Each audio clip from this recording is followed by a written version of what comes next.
Welcome to the podcast Jesus Today, where we are focusing on what Jesus is doing today in our lives and in our society.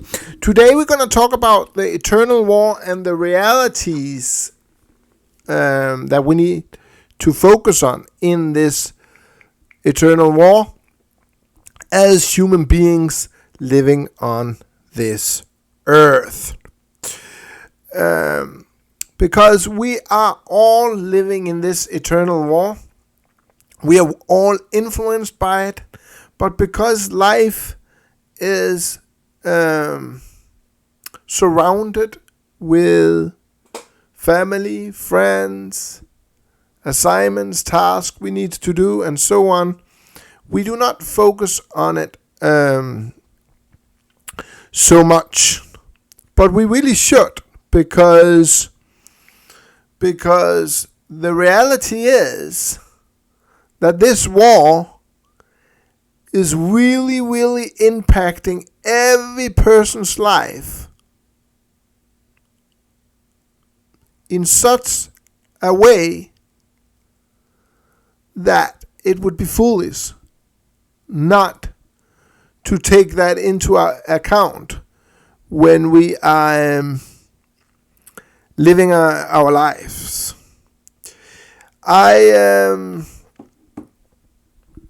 This morning I was listening to a program regarding this eternal war and how it impacts people's life, and it was about his name is Vasily Stalin. He was basically the son of Joseph Stalin. And his mom was Nadezhda Alliluyeva. She died in the 30s, I think in the 1932 or something like that, when Vasily was only 11 years old. She committed suicide. All his life, Vasily Stalin was trying to get hold of his dad. He wrote him a lot of letters, and Stalin never reported back. He wanted love and acceptance, his son, but he never really got it. And direction too. He never really got it. So because of that, there were so many problems in his life, but none of his teachers really dared to do anything about it because they didn't dare to touch Stalin's family. They were afraid that something could happen to themselves. So even though this little child was a troublemaker, nobody did anything. The history teacher, though, he did do something. He actually wrote a letter to Stalin to tell him that he was a troublemaker. And Stalin, in return, said, I know. Don't listen to him when he says he wants to commit suicide and stuff like that. Just treat him like everyone else. But the problem was that this young kid, Vasily Stalin, did not want to be treated like anyone else. He wanted to be treated like Joseph Stalin's son. But he never really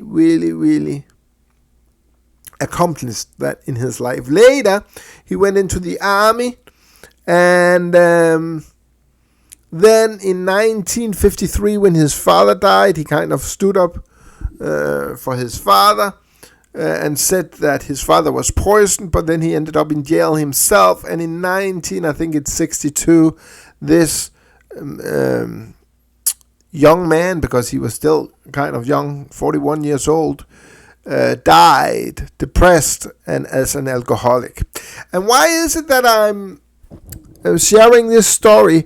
It's because it really shows how the realities of this war that I'm talking about, this eternal war between good and evil, and the realities in it. It's really tough. And this young man, he really wanted approval from his dad and some guidance, and he never got it. And that meant he was miserable. his whole life. He really was. But we as human beings need to understand that what he went through, losing everything, didn't have his mom, didn't have his dad, that is what we are going through as human beings. That's really what we are going through. But we don't talk too much about it. We don't talk too much about it to our children because we are living in the here and now. So we don't focus on what's going to happen in the future. We really don't focus too much on that. And could you imagine that you were in a war where you basically said, okay, I want to have it good here now, but I don't really care what's going to happen to me in the future. Even if I'm going to win the war or lose the war, whatever is going to happen. Could you imagine that? That would be totally like, you would be like confusing. That would be totally confusing. You would be like, why would you not prepare to win the war? And when we look at life itself, because now I'm going to begin to go into the detail of life itself. When we look at the details of life, we are all going to end up like Vasily Stalin. We will lose everything. The love that means so much to us, and the care from our families, and even whatever is guiding you. Are you going to the university? Is that where you got your education, your mentor? Is that a professor? Is that a pastor? What is it? All these people around you and around me, we will lose exactly as Stalin's son lost first his mom and then his dad. Well, he probably never were there to begin with. But the thing is, when you come into this world, you actually enter this battle between good and evil, and there's nobody to guide you. You have your parents, and they will guide you, but I'm just saying, when you become old, you have to take decision yourself, what is good and bad. It was never God's will. I just want to tell you, it was never your Creator's will that you would have to decide for yourself what is good and bad. You have to think about something. You're only a human being, and so am I. So there's many things we don't really can determine for ourselves about is good or bad. We can get deceived because we don't have all the facts. Well, there is somebody that has all the facts, and that's God. That's why God never created us to be alone. He never created us to be alone. He wanted to be with us all the time, and He wanted to take care of us all the time. But the moment that our forefathers, Adam and Eve, make the decision that every man should decide for themselves what was good and bad, the moment they did that and ate of the tree of the knowledge of good and evil, basically took that blessing God have given us, that He was going to take care of us, to themselves, the moment that protection was not there anymore, then everybody was basically entering a battle between good and evil. And the reason for that is we did not have God's protection as we did when we basically trusted Him and said, you know what, I'm going to give that wisdom, the knowledge between good and evil. I'm going to give that to you and completely trust you in that. If we have done that, we would not have been in the situation we are today. But we are in that situation. And now we need to go to the Bible, because Jesus is talking about this.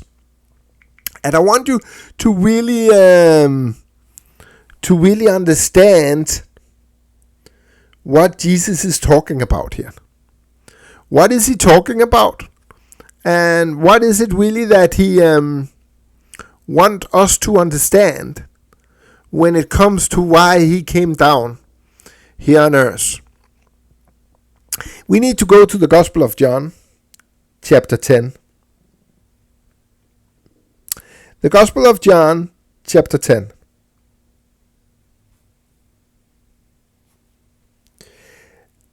And then we're going to go to verse 10. Actually, let's go to verse 7. Therefore Jesus said again, very truly, that means something you really have to pay attention to. I tell you, I am the gate for the sheep. All who have come before me are thieves and robbers, but the sheep have not listened to them. I am the gate. Whoever entereth through me will be saved. They will come in and out and find pastures. The thief comes only to steal, kill, and destroy. I have come that you may have life and have it to the full. So Jesus is saying in verse 7, very truly, that means you really have to pay attention to it. I tell you, I am the gate for the sheep. How can Jesus be a door? Well, he is. Jesus is the door that makes us become children again of the Father, getting the Father's protection. That's why Jesus is coming in, because the truth is nobody can come in to the Father anymore without Jesus. And the reason why we can't do that is that we cannot stop doing evil. We can't stop doing evil. And why is it we cannot stop doing evil? It's because of three things. Number one, it is because we cannot protect ourselves. Listen to that again. Really let it sink into your life. You cannot protect yourself. You cannot. You do not know what's going to happen when you die. You can choose to believe that you become nothing. You can choose to believe one of the religions, but you do not know what's going to happen with you. You don't even know. You don't even know when you're going to die.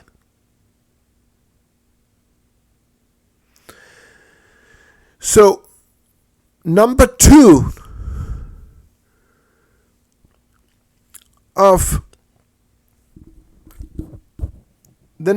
things we need to focus on is, now I lost the thought. I'm really sorry. I lost the thought. But number two out of the three thing is that we as human beings, we really do not know what is good and bad. So we have nobody to protect us, and we do not know what is good and bad. We do not know. As we come into this world, we do not know what is good and bad. We have a conscience that's telling us. God have given us a conscience, so we know to a certain extent what is good and bad, but there's a lot of things we don't know about when we come into this world. So that's number two. No matter how clever you are, you don't know everything what's good and bad, but God does. So you can't protect yourself. You don't know what is good and bad. And number three is, you don't know how long you're going to live your life. That's really, really, really important. You don't know how long you're going to live your life, both when it comes to yourself and to the people around you, and neither do I. But we live as if we do. We live as if we're going to be 80 years old and wonder yourself. I'm wondering, how can that be if we have basically created ourselves in an evolution over millions of years? How can it be that we can then be so relaxed when it comes to living our lives that we don't even think about death? And more, that we don't even think about that we have to leave the people around us.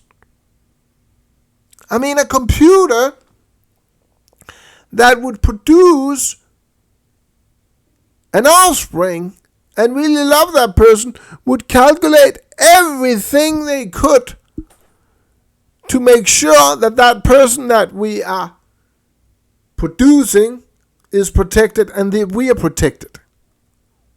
That means we can't go out of the house. That means you can't go skydiving. That means you can't go do a lot of things. Swimming, because you could drown. What are the chances that you're going to drown? What are the chances you're going to die in a car accident? All these things. Have you ever wondered why it is that we don't think about that?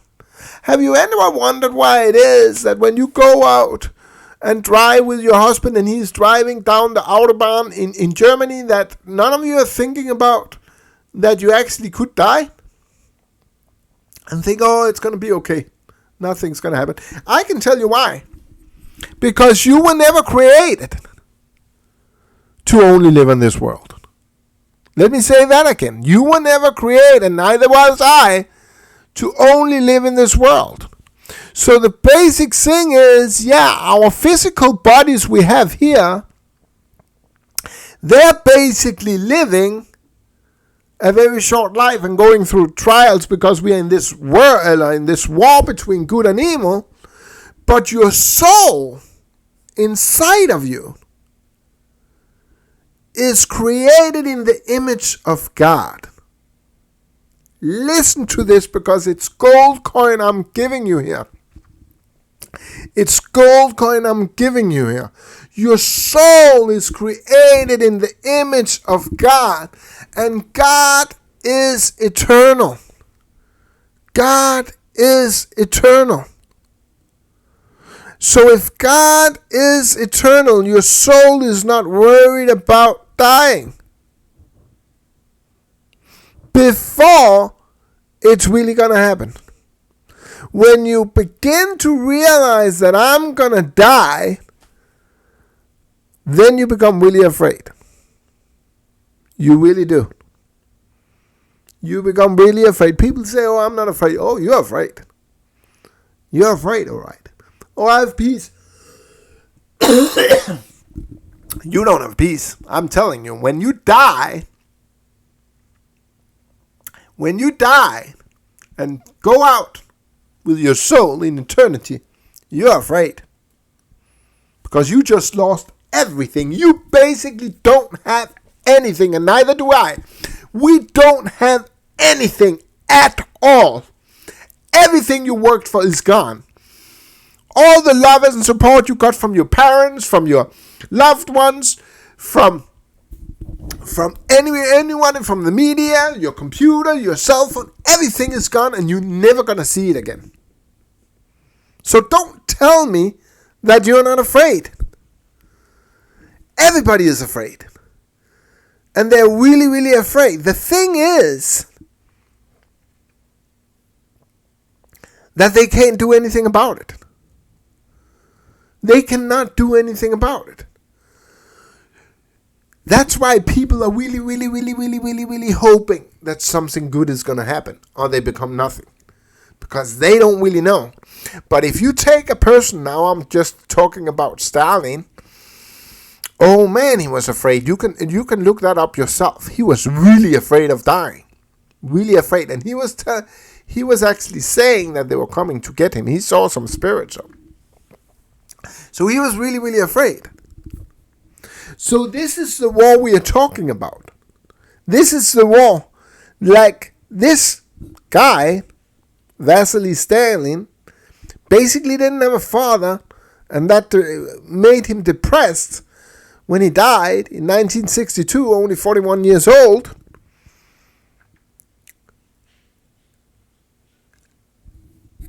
That made him depressed. Well, I'm just warning you, what's going to happen with you when you're going to leave everything on this earth?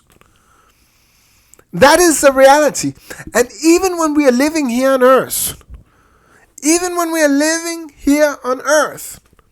everything we say, everything we do, everything we see directly impact our lives in one way or the other. That's really what it does. It impacts our lives one way or the other. So if I swear too much, or if I have many girlfriends, it will impact my life. I will not care too much about all these girlfriends I have. I will just move on. So it impacts my life. Imagine you were a really good man, and you had a girlfriend, but then you see another girl that's more beautiful than her and maybe more educated.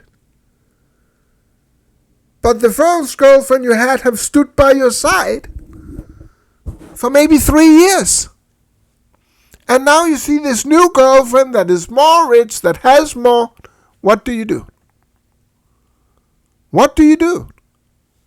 Do you say, no, she's more interesting, it will give me more blessings, but I choose to stay with the girlfriend I have out of love? Because she really loves me. She would give her eyes for me, but she doesn't have the same blessings, in my view. It doesn't mean she doesn't have them, but in my view and temptation, that when I just see this other one, she just seems more attractive. So do I leave this old girlfriend I have and go with this new one?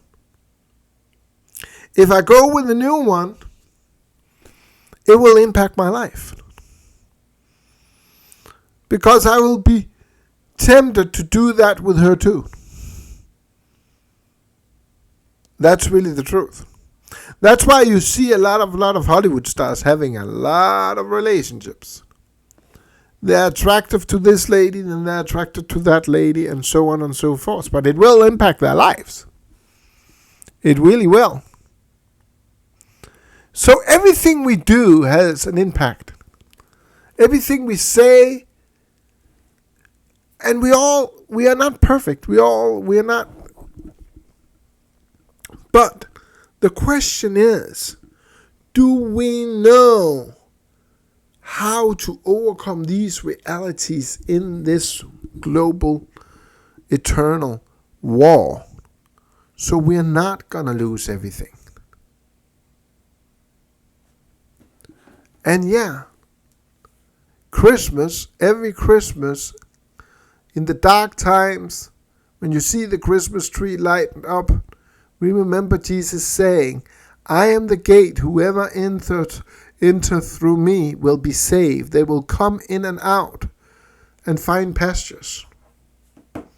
What does Jesus mean that they will come in and out? Let me just explain that. What does Jesus mean by that? Well, you see, we are living in a world right now that is cursed. It is cursed because I don't know about I'm going to live tomorrow. You don't know either. Which means tomorrow I could get a lot of pain, and then I could die, and then I will lose my son, will lose a father, my wife will lose a husband, and so on and so forth. But Jesus is the eternal life. He's saying in John 14, chapter 14, verse 6, I am the way, the truth, and the life. Why is Jesus alive? Because he died on the cross for our punishment. You see, we have a problem doing the right thing because of this eternal law. We basically all the time have to take care of ourselves, and that's what the physical body is thinking about. How do I survive? I don't have my Heavenly Father to protect me. But Jesus came to take our punishment for all the wrong things we are doing. And then he buried everything we've done. He buried it all when he died. And then he was raised again, so we could become a child of God. We could become what God wanted us to be. But while we are here on earth, we are still in a cursed body. We are still living in a cursed world that is not fully under God's protection. And that's why we see all this death and we see all these things. But God comes in and he shows us a way out. That's why Jesus is saying here, I have come that they may have life and have it to the full. And he also says, they will come in and out and find pastures. What does it mean that they will come in? We will come to Jesus. That's going in. But we will also go out. And where is out? That is in this world you are living in right now with the trials and everything.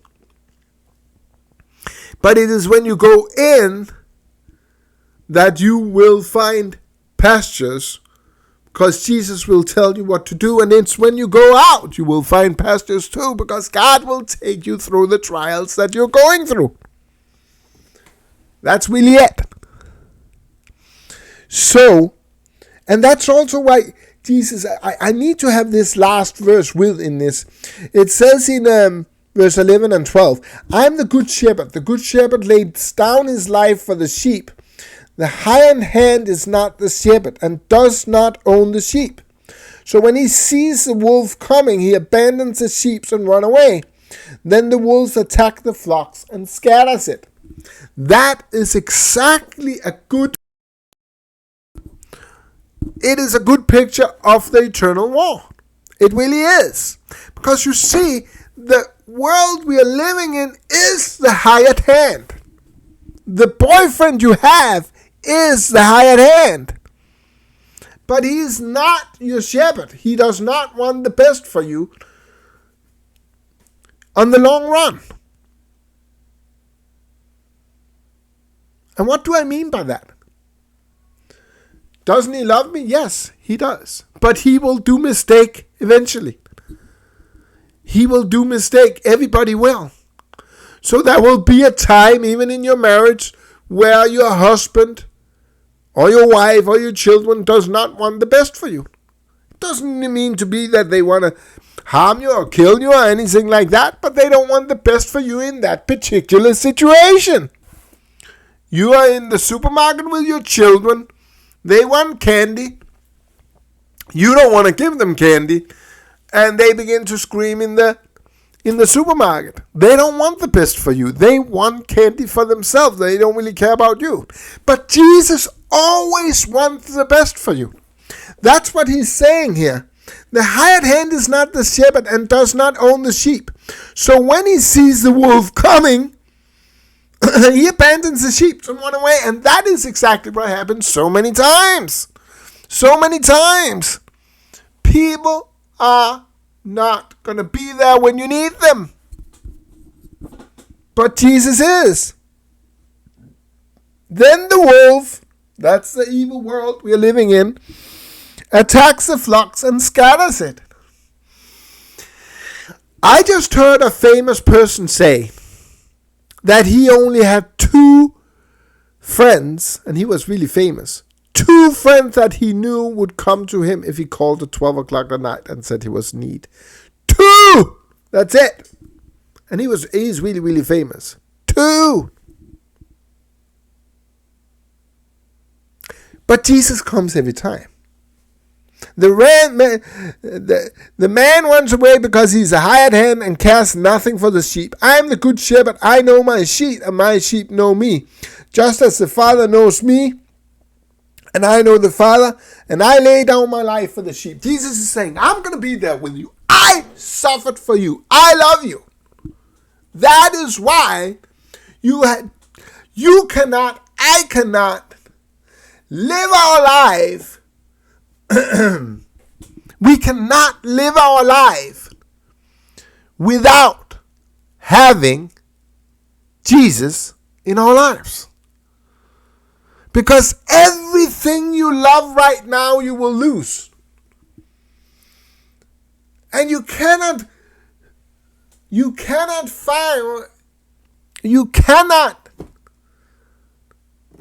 make a foundation on a guess.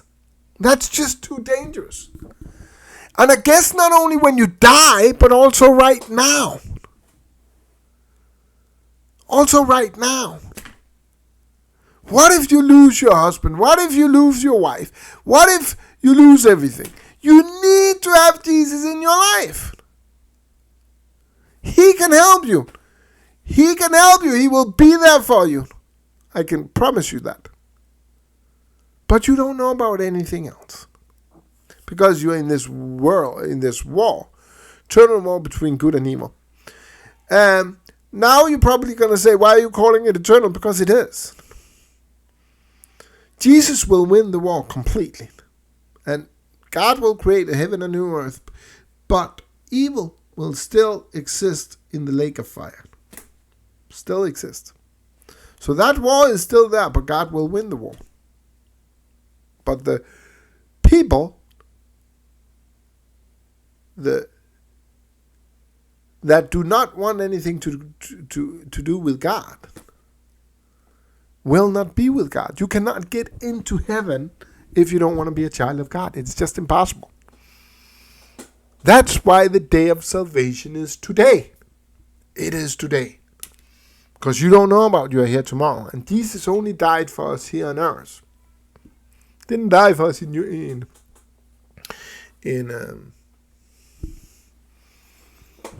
eternity. There you choose your destination. Do you want to follow God's law and be his child and trust him?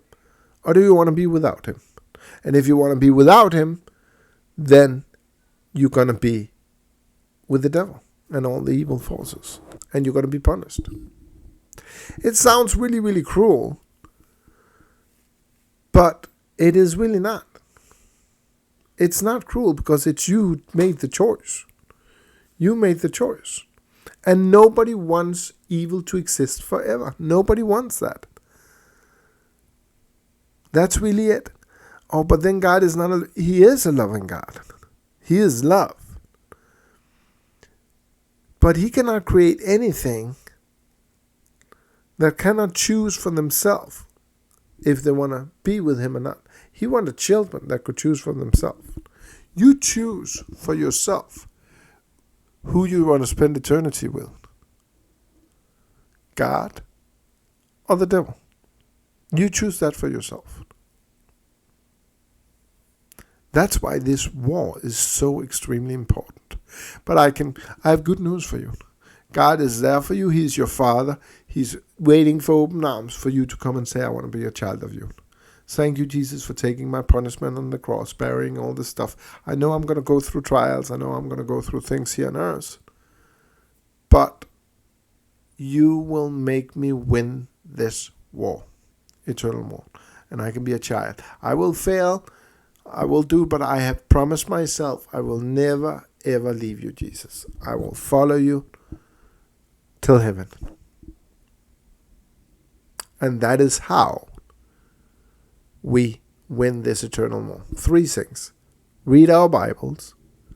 Become a child of God. Say, God, I believe Jesus died on the cross to take my punishment. He buried all our problems and he was raised so I can become a child of God, like him and like the Father, if I choose to believe in him. Because then Jesus is coming in. He paid our price. He comes into our lives and suddenly we are a child of God, like a 4-year-old. And we just follow Jesus to heaven. And then there's no more. Because then we have chosen to become. Like Adam chose to eat of the tree, we have chosen not to eat of the tree. And that's why we can be sin-free in heaven. But give your life to Jesus today. And tell your children to do the same. Because it is free. There's much temptation and everything, but you will lose everything. And that was the podcast for today. I hope God will bless you in everything. May God bless you and be with you and your family. And if you have any question, please don't hesitate to write me.